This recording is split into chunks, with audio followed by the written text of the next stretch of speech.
ముందుగా వీడియో తీస్తున్న మీ అందరికి గుడ్ ఈవినింగ్ ఎవ్రీవన్. రోజు మనం కొన్ని ముఖ్యమైన విషయాలు, మనకు తెలియాల్సిన విషయాలు అయితే నేను మీ ముందుకైతే తీసుకొచ్చాను. ఎక్కువ లేట్ చేయకుండా మన వీడియోలో అయితే వెళ్ళిపోదాం. మనుషులు స్పేస్ లో తిరగాలంటే ముందు ఎలుకల్ని ఈగల్ని పంపాలంటున్న మన పుతిన్ మామ. అసలు మ్యాటర్ ఏం జరిగిందంటే రష్యా తమ M2 అనే ఒక శాటిలైట్ లోకి 75 ఎలుకల్ని అండ్ 1500 ఈగల్ని అయితే పంపిస్తున్నది. కానీ అసలు విషయం ఏంటంటే వీటిని అక్కడ పంపేయడానికి కారణం అక్కడ ఎక్స్పెరిమెంట్ చేస్తున్నారంట. అంటే ఎలుకలలో ఈ కండరాలు, ఈ బోన్స్ అనేటివి, ఈ నరాల సిస్టమ్ ఎలా పనిచేస్తాయో తెలుసుకుందామని తీసుకెళ్తున్నారంట. ఈగల విషయానికి వస్తే మన గ్రోత్ పైన ఏదైనా ఎఫెక్ట్ పడుతుందా అని అక్కడ ఎక్స్పెరిమెంట్ కోసం వీటిని అయితే తీసుకెళ్తున్నారంట. ఇప్పుడు నాకు డౌట్, ఇప్పుడు మనుషులు స్పేస్ లో వెళ్ళాలంటే ముందు ఎలుకల ఎగ్జామ్ రాసి దాని తర్వాత ఈగల పర్మిషన్ ఉంటేనే స్పేస్ లో వెళ్ళగలం, లేకుంటే లేదు. నేనేమనుకున్నా అంటే భూమి పైన ఈగలు ఎలుకలు ఎక్కువ అవడం వల్ల అక్కడ పంపిస్తున్నాడేమో అట్లా అని నేను అనుకున్నా. కానీ ఇది చాలా కష్టం. ఇది మన ఢిల్లీ సీఎం అయిన రేఖా గుప్తా గారిని ఒక గుజరాత్ కి చెందిన రాజసేన వ్యక్తి అయితే చంపల పైన కొట్టడం జరిగింది. ఇంకా చంపల పైన కొట్టడమే కాదు, జుట్టు కూడా లాగాడంట. అసలు ఎందుకు లాగాడో మనం ఇప్పుడు తెలుసుకుందాం. బేసిక్ గా మన రేఖా గుప్తా గారు జన్ సున్వాయి అనే ఒక మన ప్రోగ్రామ్, అంటే జనాలకి ఏమేమి ప్రాబ్లమ్స్ ఉన్నాయి అవన్నీ తెలుసుకోవడానికి వెళ్ళారనమాట. అక్కడ వెళ్తే మనోడు సడన్ గా క్రౌడ్ నుంచి ఇట్లానే మాట్లాడడానికి వచ్చి డైరెక్ట్ కొట్టిండంట. అసలు ఎందుకు కొట్టిండు అని వాళ్ళ ఫ్యామిలీ మెంబర్స్ ని అడిగితే అతను ఒక డాగ్ లవర్ అంట. అంటే ఢిల్లీలో సుప్రీంకోర్టు ఏం ఆదేశాలు ఇచ్చారంటే ఇప్పుడు మన స్ట్రీట్ డాగ్స్ ఉంటాయి కదా, ఈ స్ట్రీట్ డాగ్స్ అన్నిటినీ బంధించి వేరే దగ్గర వెళ్ళి ఒక షట్టర్ లో అట్లా పెట్టాలి అని సుప్రీంకోర్టు అయితే ఆదేశాలు ఇచ్చారంట.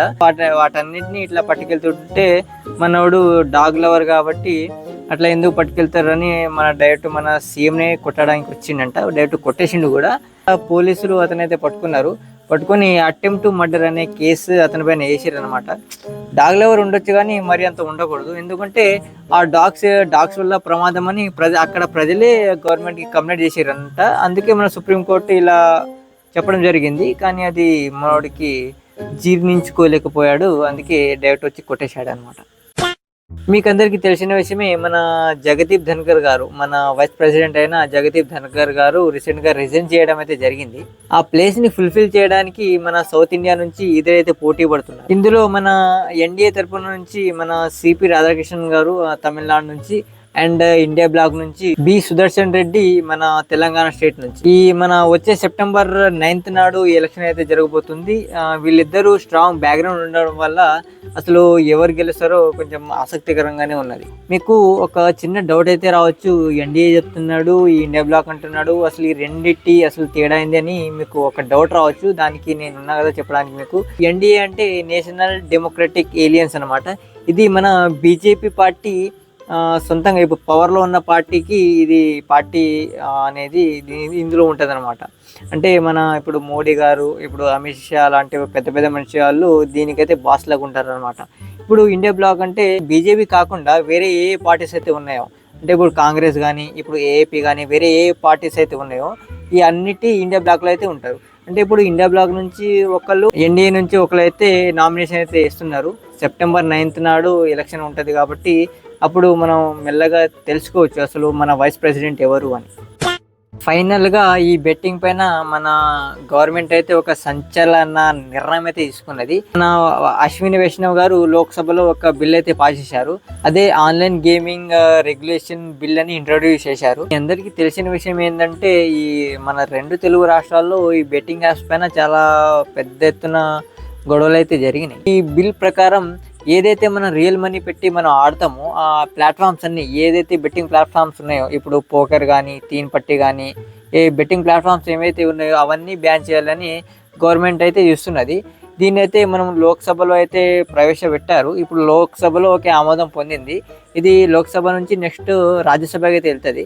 రాజ్యసభలో అందరూ ఇప్పుడు ఓకే అంటేనే దాని తర్వాత ఇది అమల్లోకి వస్తుంది, లేదంటే రాదు. కానీ ఇక్కడ ట్విస్ట్ ఏంటంటే ఈ గేమింగ్ ఇండస్ట్రీ ఉంటుంది కదా, ఈ గేమింగ్ ఇండస్ట్రీ వాళ్ళందరూ వచ్చి బ్యాన్ ఎందుకు చేస్తున్నారు, ఏదైనా ఉంటే రూల్స్ పెట్టండి, దీన్ని రెగ్యులేట్ చేయండి అని.